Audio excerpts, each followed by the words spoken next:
Welcome, everyone, to a post-game edition of Spits and Suds, a trifecta edition of Spits and Suds as the Stars fall to the Bruins at the AAC.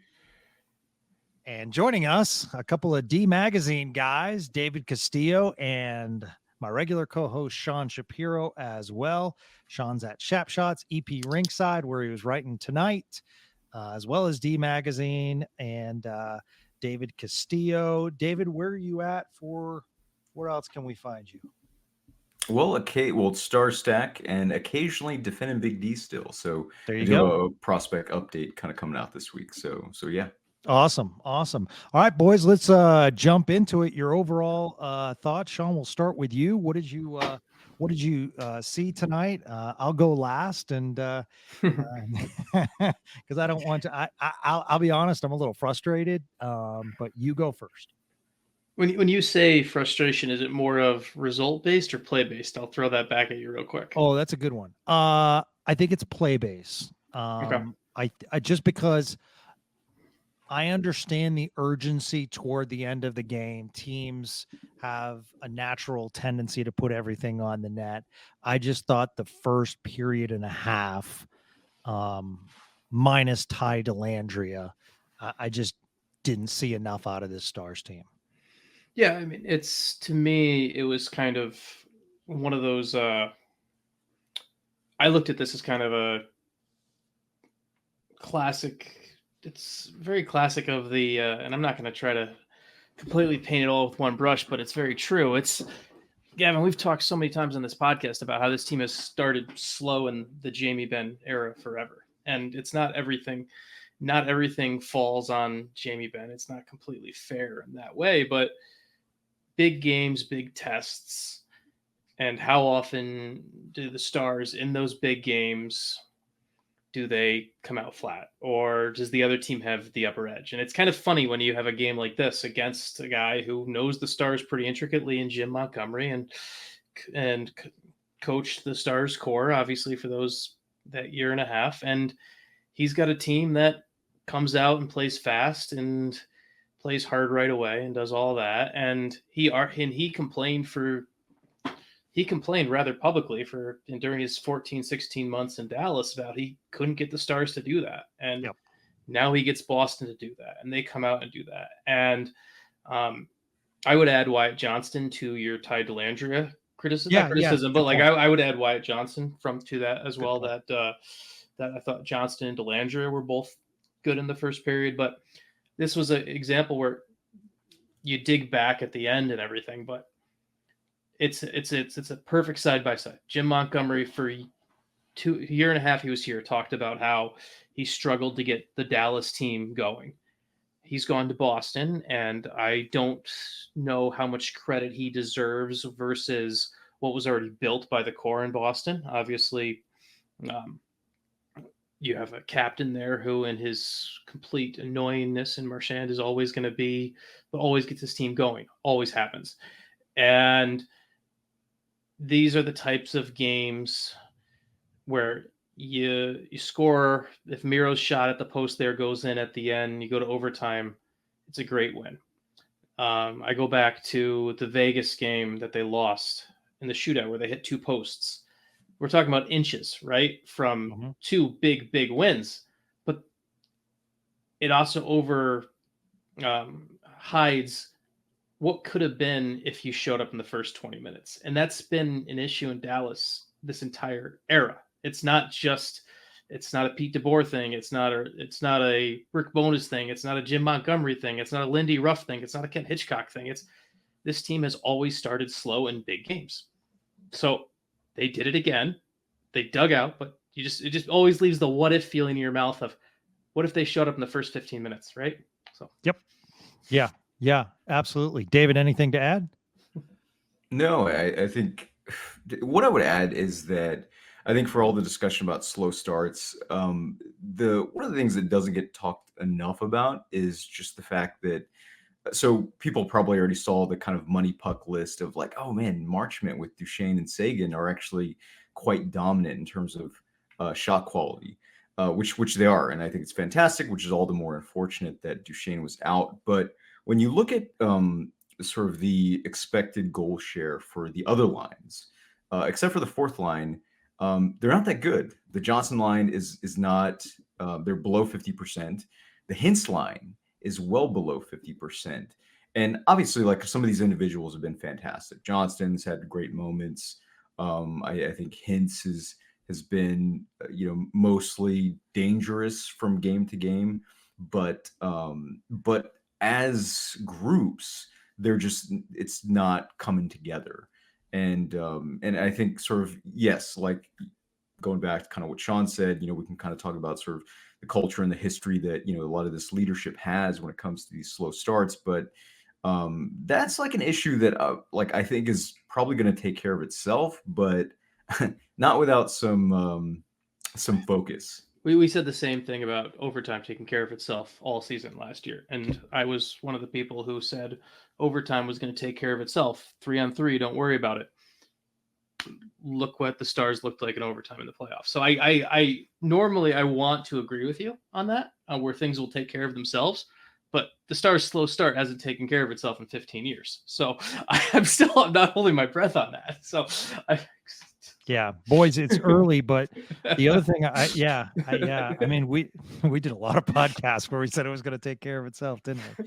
Yes. So now it's really, really early in the game, but I will say this: losses to Vegas, Toronto, Vancouver, Boston, all really good teams.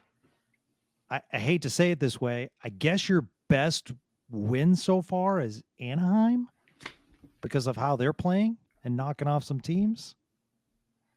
Because the schedule, other than those 4 teams, is pretty light. Hold on, I'm pulling up the schedule. I was like, they beat Philly, right? Philly's been kind of a sort Philly, of a live dog. Philly.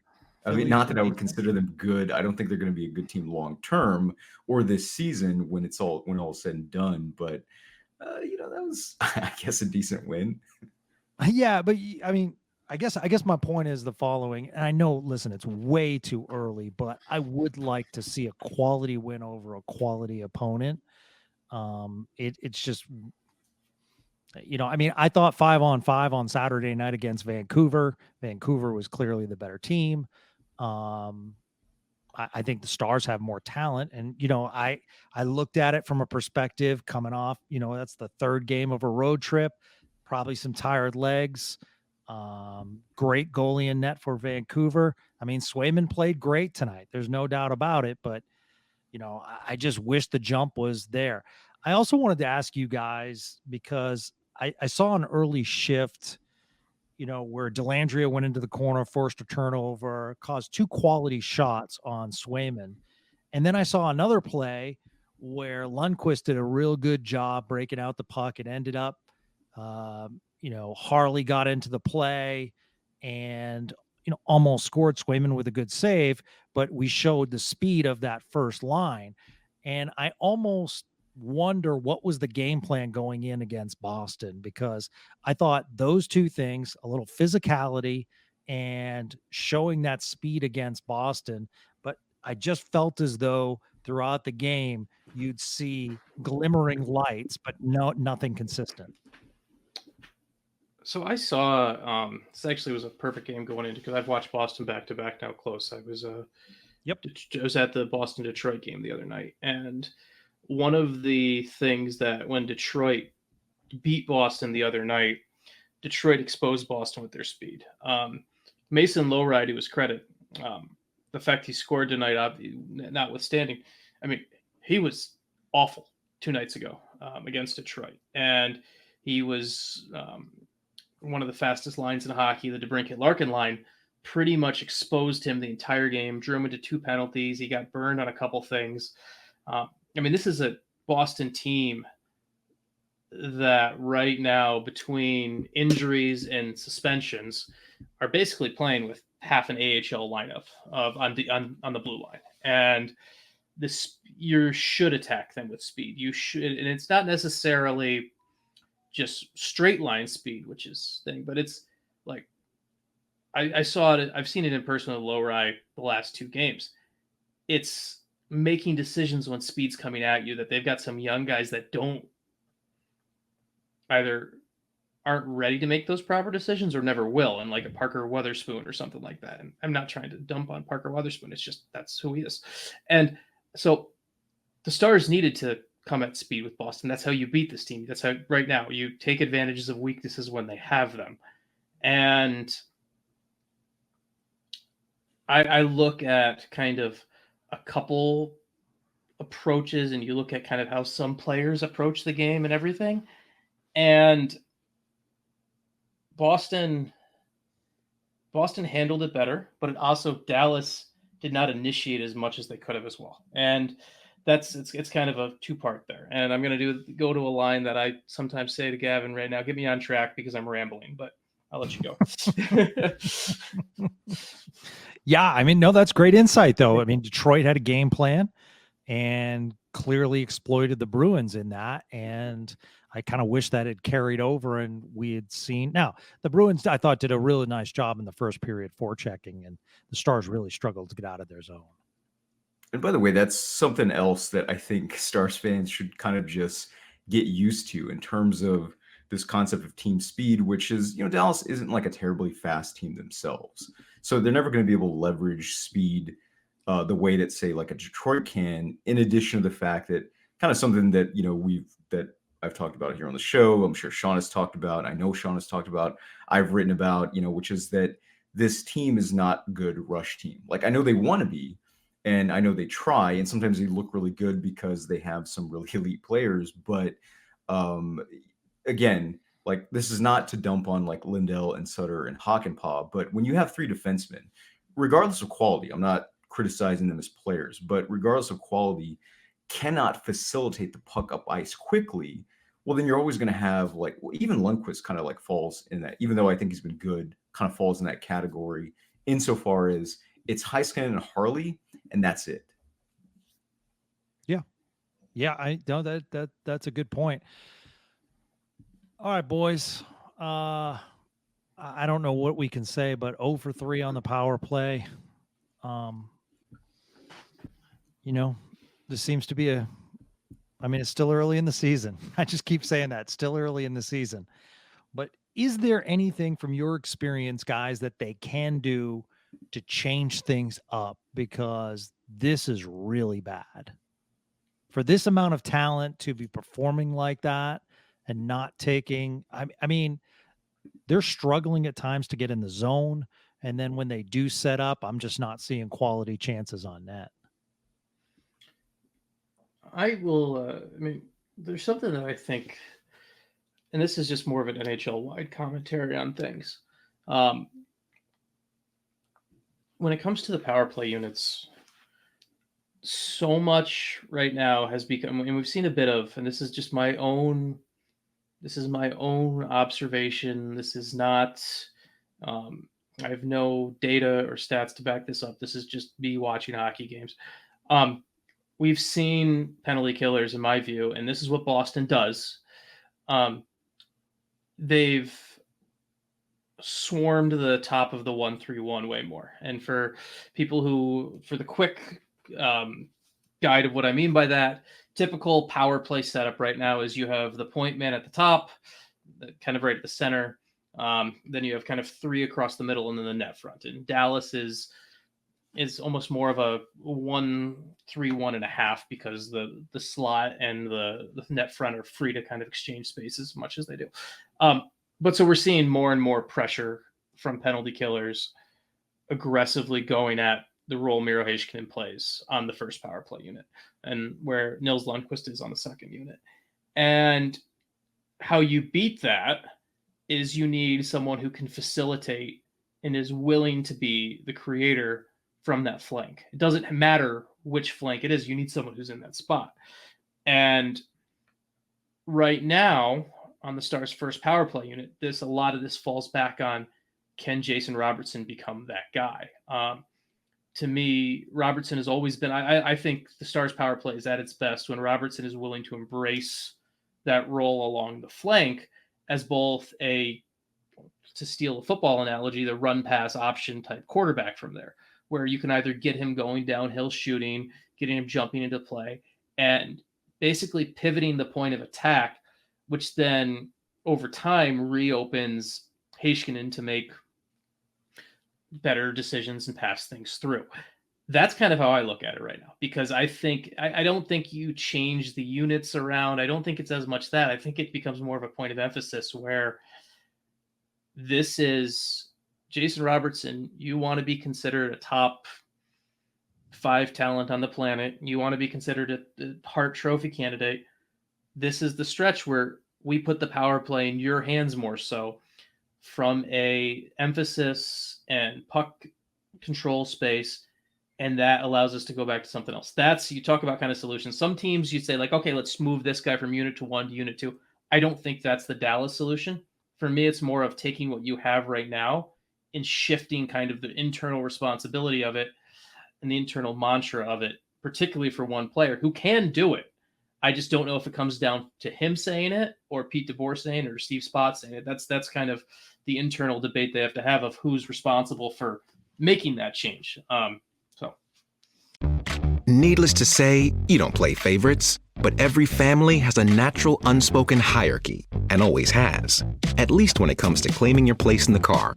You know how it goes. The one with the longest legs, you're up front. Congratulations. The shortest kid, you're in the way back. And the nicest sibling with the best attitude, right smack dab in the middle. Sorry, buddy. Is it usually the mild-mannered middle child? You bet. They're such a good sport. Is it fair, comfortable, and enjoyable for all? Absolutely not.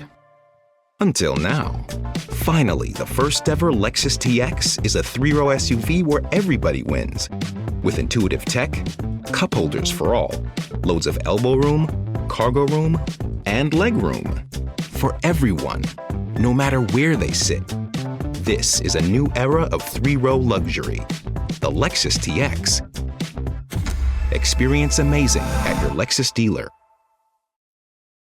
This episode is brought to you by Starry. When you drink Starry Lemon Lime Soda, every sip is a win. Perfect for game time or anytime. It's a crisp, refreshing lemon lime soda that's caffeine-free and bursting with flavor that makes you go, ah.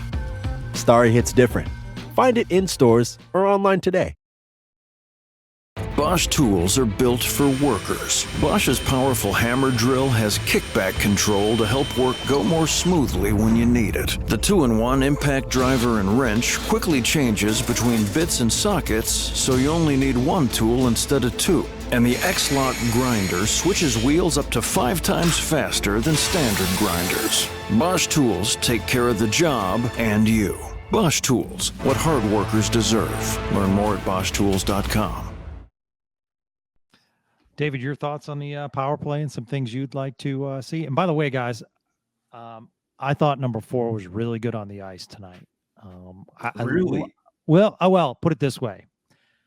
I like how offensive minded he was tonight. I like that he was shooting the puck a lot more. I definitely thought he struggled a bit in Vancouver. Are you saying you didn't like Ford tonight? No, there were, and it wasn't necessarily like, oh, Heiskanen was just like awful. It was more of like Heiskanen had some tough plays and was kind of forced into a lot of tough positions. But I mean, maybe we'll get back to Heiskanen in a second, but just kind of quickly, bouncing off the power play discussion. Like, I do think there is something, especially early in the season, to experimenting with, I don't want to say like a different units per se, but I don't honestly, like, I've never been a huge fan of Jamie Benn on the top unit because I feel like he's a player that, for his, as great as his season was last year, was also largely a function of shooting percentage, right? That's just, yes, of course, you can argue, well, regression, blah, blah, blah, fancy stats, throw them out the window. But I mean, 17% was the highest of his career on the power play. That's never going to happen again. Beyond that, I don't think Ben is the kind of player, at this point in his career at least, that I would describe as an elite passer. Now, does that mean there's a better alternative when you have players like Sagan and Duchesne?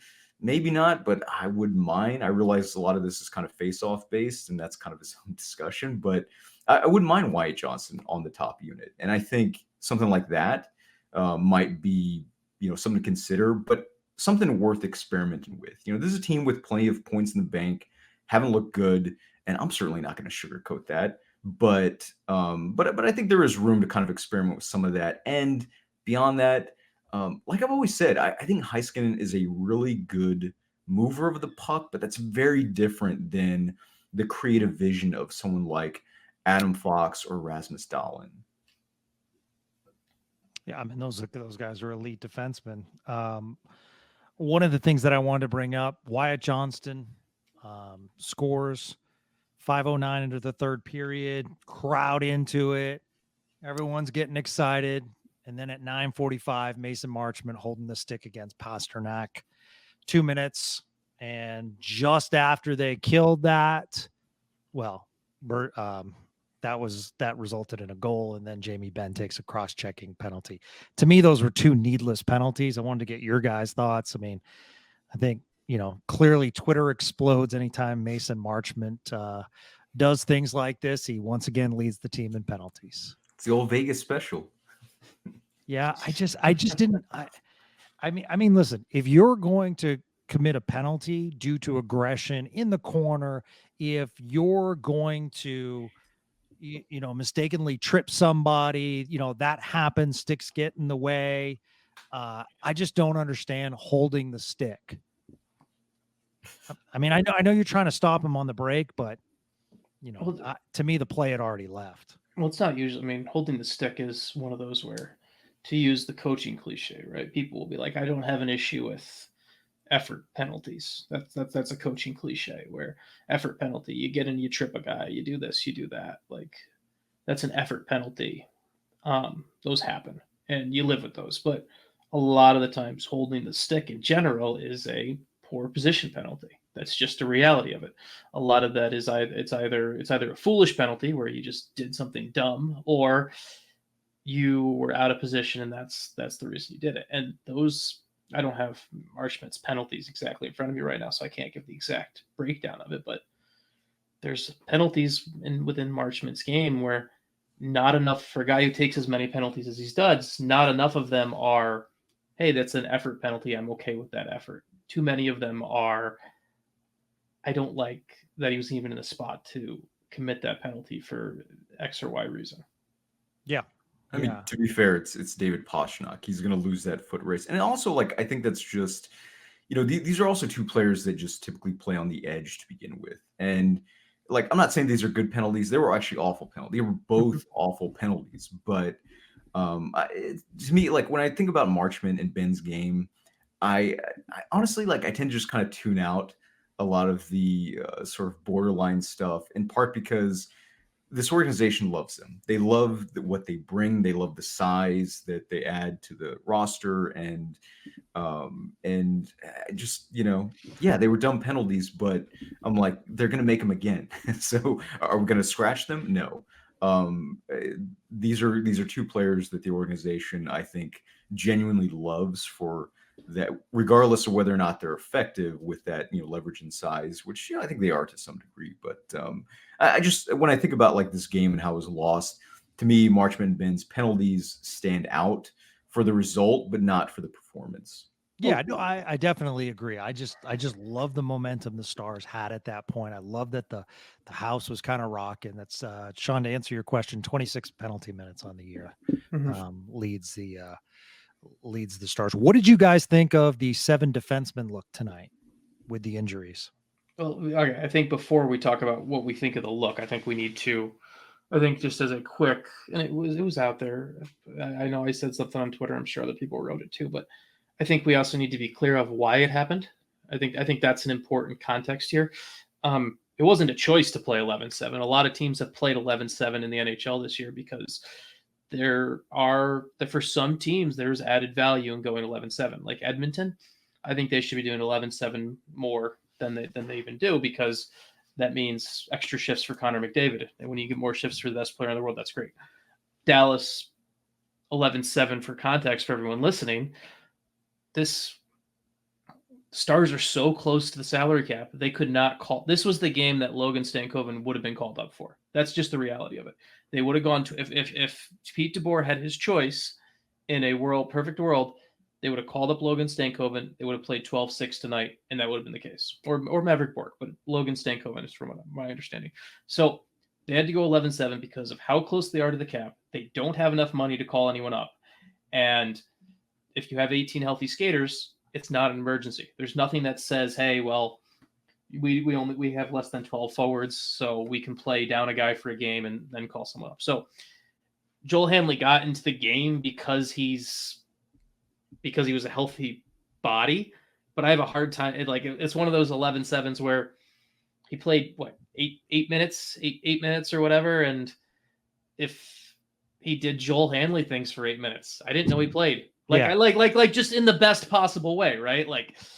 So I think that's kind of the big takeaway here is it's kind of the frustrating reality of where the Stars cap situation is.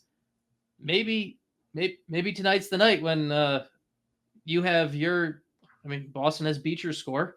Maybe tonight's the night Stankoven puts one in for you and you win. Sure. But you couldn't do it because of the cap. So I don't really care how the 11-7 went, honestly. I don't care because I think it's more of a bigger illustration of this is how this team was built. This is how Jim Nill constructed this roster. And there was no escape hatch to get the guy up from the AHL. And that's just a flaw in this roster construction. So I don't care how it played out. I don't care what Pete DeBoer did. His hands were tied. This is what he had to do. This is more of a Jim Nill commentary for me than anything. Okay. And David? No, I'm just trying to imagine kind of what the benefit is just having Joel. I realize people like Joel Hanley, and in the conventional wisdom is that hey, it's good for a defenseman to be invisible, but I'm just I never understood that. If you're not they should have waived him yesterday. Let's be clear, right? Okay, Joel Hanley's not getting claimed. Everyone's so close to the salary cap. The teams across the league are so close to the cap. He's played 0 games. There's no proof he'd get claimed. The Stars, when it became clear that you were going to have that you weren't going to have Duchesne and Faxa, you should have waived Joel Hanley yesterday. You had to have the foresight yesterday. You needed to put him on waivers yesterday. He would have cleared. You would have been able to send him down. You would have been able to recall Stankoven or Bork today. This is a managerial thing where this to me is a spot of you have to think ahead. And honestly, if you lost Joel Hanley on waivers, Liam Bixel's playing well enough. You have other guys you signed.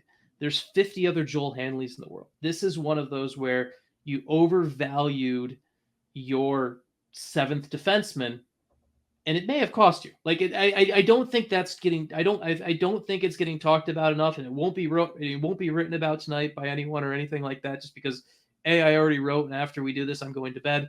And B, but it's the reality of it, where this is the spot where the commitment to holding Joel Hanley on the roster and not being willing to waive him. I mean, let me put it this way. What would Vegas do in this situation? Vegas would have waived their Joel Hanley yesterday to get the best scoring option into the lineup tonight. Yeah. Jim Nill doesn't do that. Jim Nill is loyal to a fault at times, and he could have had Maverick Bork or Logan Stankoven in the lineup if yesterday at 2:00, when you have to put your waivers in, he could have waived Joel Hanley, and he would have had open roster space and cap space to have a goal scorer in the lineup against Boston tonight. So it's great points, and appreciate all that you guys have brought to the table. So we end on this. We have the Jackets on Thursday, Jets on Saturday, and the Wild on Sunday. 3 winnable games. Where are you looking as far as the net minding situation? If you're DeBoer, how would you like it to play out? Okay, Sean is the goalie expert. This is one of those questions I am more than happy. That's to true. Sean, I'll while you think about it, I'll throw Matt that Murray. there. I would go Oettinger Thursday. I want to get back on the winning track, and then I would go Wedgwood on Saturday because I want Oettinger playing in his home state of Minnesota on Sunday. I'm looking at this goal at the game log for both of them right now when we do this. I mean, it's one of those stretches where the schedule is spaced out well enough where you could easily fall into the trap of Oettinger playing all 3. Yeah. Like you easily could do it. And then maybe throw Wedgwood against the Coyotes again on Tuesday. Yeah, so you could easily fall into that space. And it wouldn't surprise me if they did that. Because there's another big layoff coming. They play the Coyotes on November 14th, and then they don't play again until that Saturday, 4 days later on the 18th against the Avalanche. Yeah, I could easily see them doing that, especially with 2 days. I mean, I guess they're not going to. I mean, you're not going to play Oettinger all three with the. In theory, you're not going to play Oettinger all three with the back-to-back. Now it's what's going. I'll tell you what's going to happen. So they will play Oettinger. Oettinger will play Thursday, Saturday, because, and I think I even brought this up last time I was on the show, Gavin. Conventional thinking in hockey, that's right or wrong, is you play your starter in game one and you play your backup in game two. You put everything on the table to win game one, and then you just hope maybe you win game two. That's really what you're playing for. And the start, and some teams have gone against that before, and I looked it up. Dallas tried it 3 times last year, where they went Oettinger in game two, thinking like, oh, okay, we could do this, and they lost. They lost in those situations, and because hockey coaches are such creatures of habit, when something doesn't work, the win-loss decider changes everything. So it will be Oettinger Thursday, it will be Oettinger Saturday, and it'll be Wedgwood on Wedgwood on Sunday, because you don't go, because that switching the backup versus the starter didn't change. Now, if I had my druthers about it and you could pick what you would do and you want everything like that, I would do exactly what you said, Gavin, and I would have Oettinger play Sunday in Minnesota in the XL Energy Center, where he's always been great, but it's not going to happen. So, yeah, I'm just fascinated because, I mean, I know coaches obviously have the decision, but at the same time, I would think Oettinger would want to play on Sunday, but maybe he's played enough now in Minnesota that I know he, and you know this, Sean, he wants to beat Boston. He wants to play every game. I mean, this is he wants to play every game. Like if you asked Jake Oettinger if he'll play the next 80, 76 games or whatever the number is, right? Like that's a decision that you take out of the goalie's hands, because he'll I mean, of course he'll want. It's also a weird one too on the timing of things, right? Where it's a day game Saturday. It's a day game Saturday into a night game. So in theory, but it's also not a lot of travel. So you could do it, but it'll be. And what a luxury Jim Montgomery has on the other side tonight. I mean, it doesn't matter who he puts in net; both of them are exceptional. Yeah, I mean, Swayman in particular, which is right, wasn't that the discussion last year? Like, why didn't they play him in games? It's just, but yeah, really, like, just kind of nothing to add. I think, other than as long as Oettinger doesn't play the most minutes of any goalie by the time the regular season is over, I'm happy with that. Yeah. All right, boys. Well, we appreciate this post edition, and for Spits and Suds fans, we'll talk to Craig Ludwig, and he'll get into the defensive portion of this game tomorrow, along with his thoughts on the Stars 3-2 loss and their upcoming schedule. So Sean Shapiro, you can find him at D Magazine, EP Ringside, Shap Shots. David, have you read the book We Win Here? It's quite good. What is that laugh? That is Gavin is the greatest pitchman of all time. I'm Sean's hype man.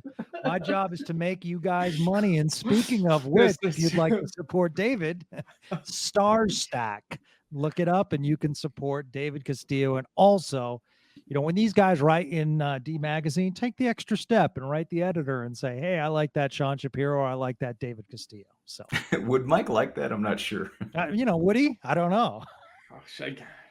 Who doesn't like a compliment, guys? Yeah, I mean, Mike and Gavin are up there with some of the great hype people in this business. Yeah, absolutely. And we're also planning on speaking with former Stars and Tampa Bay Cup winner Brad Lukovich this week. So when do you will you ask Gavin?